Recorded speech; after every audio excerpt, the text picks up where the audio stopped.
नोएडा अब tax free हो गया है, लेकिन रुक जाइए, इसका मतलब आप जो सोच रहे हो वैसा नहीं है। क्या ये एक फाइनेंशियल रेवोल्यूशन है या सिर्फ एक लीगल एग्जेम्पशन? चलिए पूरी बात समझते हैं। नमस्ते दोस्तों, आप देख रहे हैं इन्फोजेली, जहां हम आपके लिए लाते हैं सबसे बड़ी खबरें सिंपल और समझने लायक लैंग्वेज में।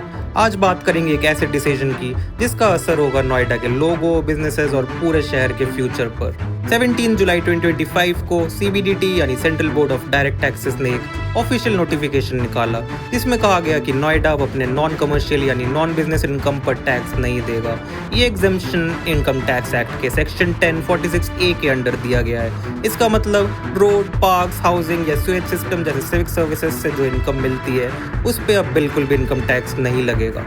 पर एक मिनट, ये कोई पूरी टैक्स से छुट्टी नहीं है। मैं आपको समझाता हूँ क्लियरली क्या क्या टैक्स फ्री है। सिविक सर्विसेज से मिलने वाली इनकम जैसे housing, road development, water supply और गवर्नमेंट ग्रांट्स। और क्या क्या टैक्सेबल है? अगर नोएडा किसी बिजनेस या कमर्शियल काम से पैसा कमा रही है, जैसे कमर्शियल बिल्डिंग्स किराए पे देना, तो उस पर अब पूरा टैक्स लगेगा।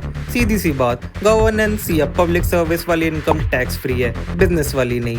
तो आप सोच रहे होंगे इससे आपको क्या फर्क पड़ेगा? अगर आप नोएडा के रेसिडेंट हो तो इसका मतलब है कि डेवलपमेंट अथॉरिटीज के पास ज़्यादा पैसा होगा बिना आपसे एक्स्ट्रा चार्जेस लिए, बेटर रोड, स्मार्ट प्लानिंग और तेज़ी से होने वाले अप्रूवल्स। और अगर आप बिजनेस या स्टार्टअप चलाते हैं नोएडा में तो यहाँ का ईज ऑफ डूइंग बिजनेस और भी इम्प्रूव हो सकता है। पर दोस्तों, ये छूट बिना कंडीशंस के नहीं आई है। सीबीडीटी ने साफ कहा है नोएडा को अपनी टैक्स फ्री और टैक्सेबल इनकम के सेपरेट अकाउंट्स रखने होंगे।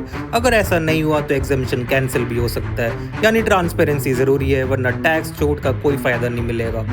ये सिर्फ एक टैक्स नोटिफिकेशन नहीं है, बल्कि एक सिग्नल है कि इंडिया के अर्बन प्लानिंग और गवर्नेंस में नए एक्सपेरिमेंट्स हो रहे हैं। नोएडा सिर्फ शुरुआत हो सकता है, कल को गुड़गांव, नवी मुंबई या हैदराबाद भी ऐसे स्टेप्स ले सकते हैं। तो क्या नोएडा बन गया इंडिया का पहला स्मार्ट टैक्स जोन? शायद स्विस बैंक जैसा नहीं, लेकिन अर्बन गवर्नेंस के लेवल पर ये एक बोल्ड मूव जरूर है। आपको क्या लगता है, ये स्मार्ट गवर्नेंस है या एक टैक्स लूप होल? कमेंट्स में ज़रूर बताएं। और हाँ, लाइक, शेयर और सब्सक्राइब करना मत भूलिए ताकि आपको मिलते रहे ऐसे ही यूजफुल अपडेट्स।